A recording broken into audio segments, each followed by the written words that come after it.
Weakest, most unpopular leader of our lifetime. He's also the most destructive. Now, that's not a partisan assessment. That's not the opinion of a right-wing talk show.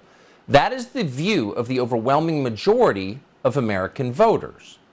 Biden's malicious ineptitude is so overwhelming that it is single-handedly changing American politics. And everywhere there are signs of it. Signs of a massive generational realignment taking shape in response to the disasters this administration has created. The old coalitions are crumbling before our eyes.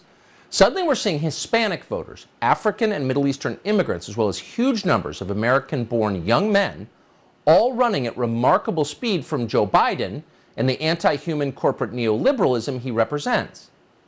Nowhere is this trend support among Hispanics has dropped to a stunning 24%.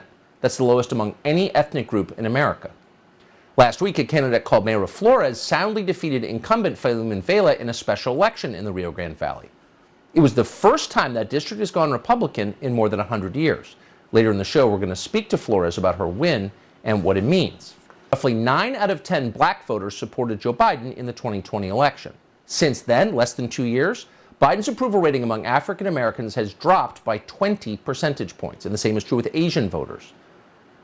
As of tonight, continues to enthusiastically support Joe Biden is college-educated white voters in urban areas, particularly middle-aged women with unhappy personal lives.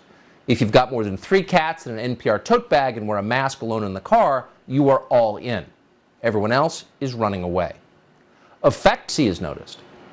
This speaks to a story we've been talking about since the 2020 election, specifically along the border, the Rio Grande Valley, South Texas. We have seen county after county, whether it's in this district or some of the districts to the west of it, where voters have moved 10, 20, 30, 40 points away from the Democrats and toward the Republicans. This district that Mayra Flores won last night, Barack Obama got more than 60% of the vote here when he last ran in 2012. Hillary Clinton won this district by 22 points. It's shifted that dramatically. Joe Biden carried it by 4 in 2020, and now in a special election, a Republican candidate has won it outright.